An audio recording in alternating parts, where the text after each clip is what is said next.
तो आज हम डिस्कस करेंगे एक्सरसाइज 4.2 क्लास 8 की। 4.1 हमने कर लिया, अब 2 पे आते हैं। 2 में क्या सेम क्वेश्चन है, कंस्ट्रक्ट द क्वाड्रिलेटरल। कुछ फर्क नहीं है, पर इतना भी सेम नहीं है कि बिल्कुल ही जितने पहले के 4 इजी थे ना। इसमें पूरे एक्सरसाइज में एक क्वेश्चन जिसमें 3 पार्ट है, पर थोड़ा सा फर्क है इसमें पहले से अलग होने वाले क्वेश्चन। थोड़ा बहुत तुम्हें दिमाग लगाना पड़ेगा। देखो सबसे पहले क्या बोला है कि क्वाड्रिलेटरल लिफ्ट सारी यहाँ पे हमें दे रखी है डायमेंशंस, लेकिन पहले हम बनाएंगे रफ फिगर, उसके बाद देखें कि इसमें है क्या चेंज। थोड़ा सा चेंज है इसमें, ठीक है। रफ फिगर के हिसाब से एक क्वाड्रिलेटरल जो 4 साइड से मिलके बनाते हैं, क्या नाम है, LIFT, ठीक है। और LI कितना दे रखा है हमें, 4 सेंटीमीटर, और IF 3 सेंटीमीटर। सेंटीमीटर हटा रहा हूँ मैं यहाँ से, ये 3 सेंटीमीटर। TL या LT ये भी रखा है 2.5। और LF क्या है, LF एक डायगोनल आ गया हमारा पहला जो दे रखा है 4.5। और IT क्या है, IT एक दूसरा डायगोनल है, मतलब दोनों ही डायगोनल दे रखे हैं। और ये वाला डायगोनल दे रखा है हमें 4.5 और 4 में थोड़ा ठीक से लिख देता हूँ। ये वाला 4.5 है और ये वाला 4 है। अब इसमें क्या है ना, इसमें जो F और T है, ये वाला डायमेंशन हमें दे रखा है, FT या TF, FT नहीं दे रखा कहीं पे, ये वाला। तो ये हमें निकालना पड़ेगा। अब हमने तो सीखा है कि मतलब एक ट्राइंगल के कोऑर्डिनेट्स को हम मिला के बनाते थे। अब इसमें तो 2 ट्राइंगल है ही नहीं, जैसे 2 ट्राइंगल होते थे ना तो हम क्या करते थे, बना लेते थे। अब इसमें क्या है कि एक ट्राइंगल तो चलो, ये ऊपर वाला जो है ट्राइंगल, इसके तो तीनों हिस्से हैं हमारे पास, पर जो नीचे वाला ट्राइंगल है इसमें ये तो है ही नहीं। इसके लिए हमें थोड़ा दिमाग लगाना पड़ेगा। तो सबसे पहले हम क्या करेंगे, सबसे पहले तो वो डायगोनल बना लो जिससे ऊपर वाला ट्राइंगल मिले हमें पूरा हो। जैसे ये वाला डायगोनल है ना, ये जो 4 रखी है वाली साइड, तो ये वाला भी है और ये वाला भी है, तो कम से कम इसको बनाते हैं। सबसे पहले शुरू करते हैं हम लोग। तो ये वाला डायगोनल बना रहा हूँ मैं पहले, IT, क्योंकि इसके ऊपर की दोनों की साइड हमें पता है। तो IT बनाते हैं, I और T। ये मान लो लाइन ये है 4 सेंटीमीटर की, ठीक है। अब IT के ऊपर की साइड कौन सी है, L। अभी मैं रफ यहाँ पे लिख रहा हूँ, बाद में इसको फेयर कर देंगे, ठीक है। तो ये कितनी हो गई, ये 4 है।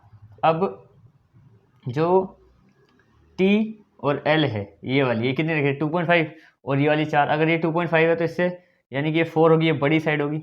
यहाँ पे एक आर्क लगा दो 4 पे, और ये 2.5 होगी तो छोटी साइड होगी, इसको यहाँ पे एक आर्क लगा दो। ये पॉइंट ऐसे करके मिल गया, ये बन गया 4 सेंटीमीटर और ये बन गया 2.5 सेंटीमीटर, ठीक है। L को मैंने यहाँ पे लिख दिया। अब ये फेयर पार्ट बन गया इसका, ठीक है। अब क्या करना है हमें, ये तो हो गया एक ट्राइंगल जिसकी तीनों साइड हमें पता थी, वो हमने बना दिया। अब दूसरा वाला जो है ये, इसकी हमें नहीं पता, तो हम इसको नहीं बना सकते, क्योंकि मान लो मैं एक साइड तो आर्क लगा दूँ यहाँ पे, दूसरी आर्क लगाने के लिए पॉइंट के लिए दूसरी आर्क भी तो चाहिए, तभी तो हम उसको काट पाएंगे। अब वो साइड है ही नहीं। अब हम ऐसा कोई ट्राइंगल चुनेंगे जिसमें फिर से तीनों साइड है। अब देखो एक और ट्राइंगल है, ये ट्राइंगल में तो थी, इसमें ट्राइंगल कौन सा था, ILT। अब एक ट्राइंगल ये भी है ILF, इसकी भी तीनों पता है। इस ट्राइंगल को लो और कम से कम एक और पॉइंट बनाओ, जिससे लास्ट में हम इसको खुद ही ज्वाइन कर देंगे। तो इस वाले को लेते हैं इस बार, क्या, ILF। इसमें ये वाली साइड जो है, ये रखिए कितनी, 4.5, और ये 4 है, और ये IF तो 3 है ही हमारे पास, ठीक है। हमें क्या करना है, इसके हिसाब से LF ये कितना है, 4.5, और ये जो T है, ये जो IF है, ये है 3। यानी कि यहाँ से एक जो पॉइंट बनाने वाले हम, जो बिल्कुल LIFT का F जो आएगा हमारे पास अब, ठीक है, उसके हिसाब से जो LF है, LF ये हमें पता है, LF कितना है, 4.5 है। यानी कि यहाँ से एक आर्क लाएंगे हम लोग, वो काफ़ी लंबी आर्क बनेगी, क्योंकि 4.5 काफ़ी लंबी लाइन होगी। तो यहाँ से सीधा एक आर्क लगा दी, मान लो मैंने 4.5 पे, यहाँ से, क्योंकि LF निकालना सीधा यहाँ से लेके यहाँ तक की, क्योंकि ये वाला नहीं पता इस बार हमें, ये वाली साइड।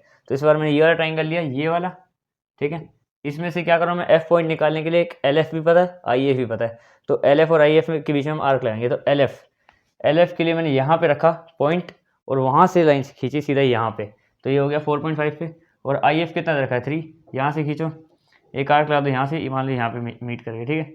अब ये मिल गया हमें F पॉइंट, और ये डायगोनल भी लिखना पड़ेगा। ये जो किया है हमने, ये वाली लाइन ये लगाई हमने 4.5 की आर्क लगाई है सीधी, और ये लगाई हमने 3 सेंटीमीटर की, और हमें ये वाली भी मिल गई, ये वाला पॉइंट, क्योंकि जो TF था वो हमें दिया नहीं हुआ था, पर हमने बिना TF के भी TF निकाल दिया, क्योंकि एक बार ट्राइंगल बनाया हमने ये वाला, और एक बार ट्राइंगल बनाया हमने ये वाला, बाद में वो पॉइंट मिल गया, तो ये वाली साइड भी हमें मिल गई। पहला क्वेश्चन हो गया। अब बढ़ते हैं क्वेश्चन नंबर 2। सेकंड पार्ट पे आते हैं। सेकंड पार्ट में कोऑर्डिनेटर का नाम दे रखा है नया गोल्ड, GOLD, सारी डायमेंशन दे रखी है। सबसे पहले क्या करेंगे, रफ फिगर बनाएंगे आराम से। रफ फिगर के बाद सब समझ में आ ही जाता है वैसे भी। एक कोऑर्डिनेटर बनाने में जिसका नाम है GOLD।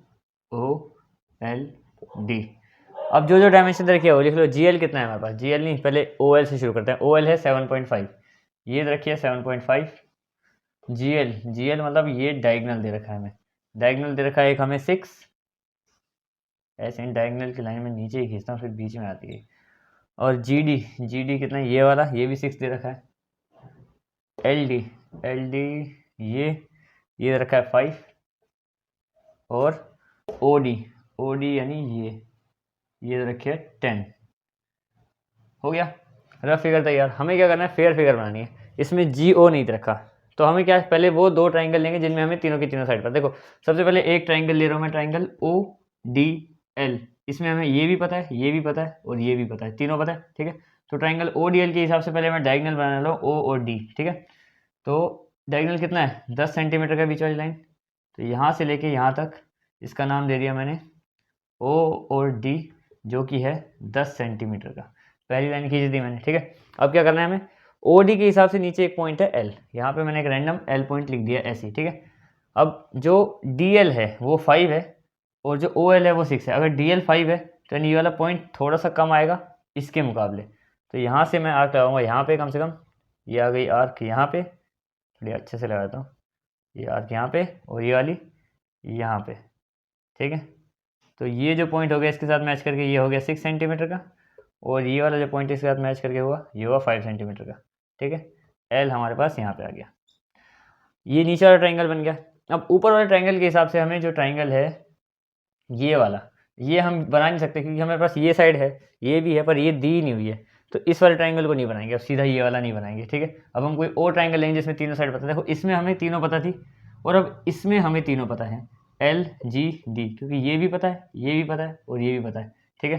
तो इसका डायगोनल, अब देखो ये जो LGD है इसके हिसाब से हमें थोड़ा सा ध्यान देना पड़ेगा किस चीज़ पे। देखो हमें एक ऐसा ट्राइंगल बनाना है जिसमें O पॉइंट, ये वाला पॉइंट तो यूज़ ही नहीं होगा, सीधा LD और G, एक G पॉइंट मान लिया मैंने यहाँ पे कहीं पे रैंडम, ठीक है।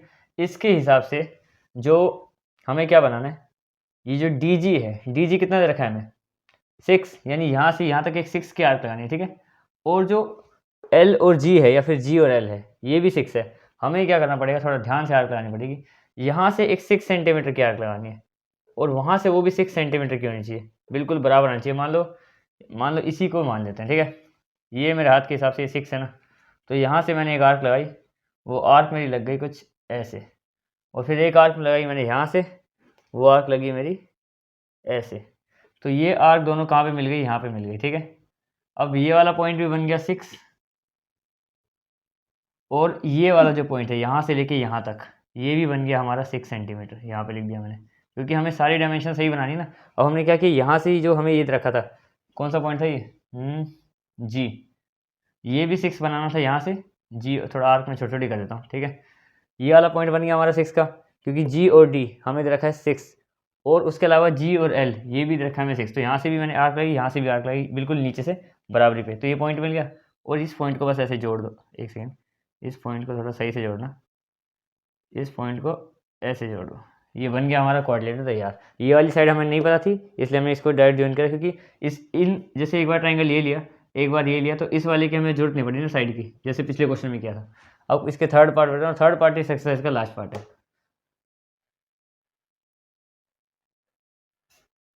अब इस एक्सरसाइज के आखिरी क्वेश्चन पे आते हैं।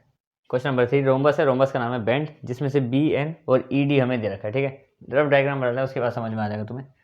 तो एक रोम्बस है, रफ डायग्राम। रोम्बस में क्या बोला है, ऐसे टाइप की एक शेप है जिसका नाम है BEN और D, बेंड, ठीक है। जिसमें से BN दे रखा है हमें 5.6, यानी कि ये वाला दे रखा है, मान लो हमें 5.6 दे रखा है, 5.6, और ये वाला दे रखा है DE 6.5। अब इसमें क्या है ट्विस्ट, कि इसमें हमें एक भी साइड नहीं बताई, क्योंकि वैसे ही पता है कि अगर एक भी बता दी तो चारों बराबर थी, मतलब दोनों डायगोनल बनाने, और डायगोनल के हिसाब से इसको ठीक से बनाना, ठीक है। अब थोड़ा सा दिमाग लगाना पड़ेगा। मैं सबसे पहले तो कोई भी एक डायगोनल चुन लूँ, तो मैं चुन रहा हूँ ये 6.5 वाला। सबसे पहले क्या करूँ, मैं बी एन बना रहा हूँ, ठीक है। सबसे पहले मैंने बना दिया डायगोनल बी एन, बी और एन, ये कितना है 5.6। इसको तुम अच्छे से, नहीं ये वाला बी एन कितना है, अच्छा बी एन तो 5.6 है ना, बी एन नहीं बना रहा क्योंकि फिर तुम्हें पॉइंट में ज़्यादा जाना पड़ेगा। मैं डी ई बना रहा हूँ, ठीक है, डी ई बनाते हैं। डी ई बनने को बी एन से ही बन जाएगा, पर 0.25 में जाना पड़ेगा, इसलिए इसमें 3 सही है, सिंपल, ठीक है। डी एन का हिसाब कितना है, मतलब जो ई डी है इसका हिसाब है कितना 6.5। ये बना दो तुम सही से नाप के, 6.5 तुमने बना ली, ठीक है। अब हमें क्या करना है, हमें क्या करना है, अब यहाँ से ना ये इसके सेंटर से बिल्कुल होते हुए एक परपेंडिकुलर बाइसेक्टर खींचना पड़ेगा, क्योंकि इसका सेंटर हमें पता नहीं ना भी लाइन का कहाँ पे है। वैसे तो स्केल के हिसाब से हम बता सकते हैं, पर परपेंडिकुलर बाइसेक्टर निकालना तुम्हें आना चाहिए। कैसे निकालोगे, जैसे मान लो ये आधी लाइन है, आधे से ज़्यादा प्रकार खोलो, फिर एक आर्क ऊपर लगा दो, जैसे यहाँ पे इस पे पॉइंट पे रखे आधे से ज़्यादा प्रकार खोलेंगे और एक आर्क लगाएंगे यहाँ पे। मान लो मैंने आर्क लगा दी यहाँ पे और एक आर्क लगाओगे नीचे, वो लगा दी मैंने ऐसे, ठीक है। अब उतना ही जितना तुमने खोल रखा ना उसको उतना ही खोले रखो अभी, और अब सेम जैसे यहाँ पे खोला था वहाँ से उतनी आर्क लगाओ, एक यहाँ पे जो आएगी ऐसे और एक आर्क लगाओ यहाँ पे जो ऐसे आएगी। अब इससे फ़ायदा क्या होता है, इससे हमें मिलता है परपेंडिकुलर बाइसेक्टर। हमारा परपेंडिकुलर बाइसेक्टर मिलेगा तो उसका मतलब क्या है कि इससे स्केल रखो और ऐसे ऐसे ऐसे करके इसको डॉट डॉट करके मिला दो नीचे जहाँ पे उसका पॉइंट मिल रहा है, ठीक है। इससे फ़ायदा क्या होगा, इससे हमें इसका सेंटर पॉइंट मिल जाएगा। अब सेंटर पॉइंट मिल गया तो हमें क्या, एक डायगोनल तो हमने बना रखा है, दूसरा इसका सेंटर भी मिल गया। बस अब हमें क्या करना, क्या है इसमें ये वाले के लिए ना हमें इसके डायमेंशन कितने रखे, 5.6 की ये पूरी लाइन अगर ये 5.6 की है तो 5.6 का हाफ कितना होता है, 5.6 को अगर हम 2 से डिवाइड कर दें तो कितना जाएगा 2.3 पे, यानी कि 2.3 ऊपर 2.3 नीचे। स्केल से करो, स्केल से नापो 2.3 कहाँ तक आ रहा है। मान लो 2.3 यहाँ तक आ रहा है तो उसमें एक आर्क लगा, 2.3 खोलो स्केल से ऐसे आर्क लगा दो यहाँ पे 2.3 और नीचे की साइड भी सेम यहाँ पे 2.3, यानी कि तुम्हें ये पॉइंट मिल गया। यहाँ पे पॉइंट बन गया हमारा कौन सा बी और यहाँ पे पॉइंट बन गया हमारा एन। अब इन चारों को जोड़ दो, तुम्हारा रोम्बस तैयार। ये और ये और ये था तुम्हारा आखिरी क्वेश्चन और ये भी बड़े आसानी से हो गया। मिलते हैं नेक्स्ट वीडियो में, दैट्स इट।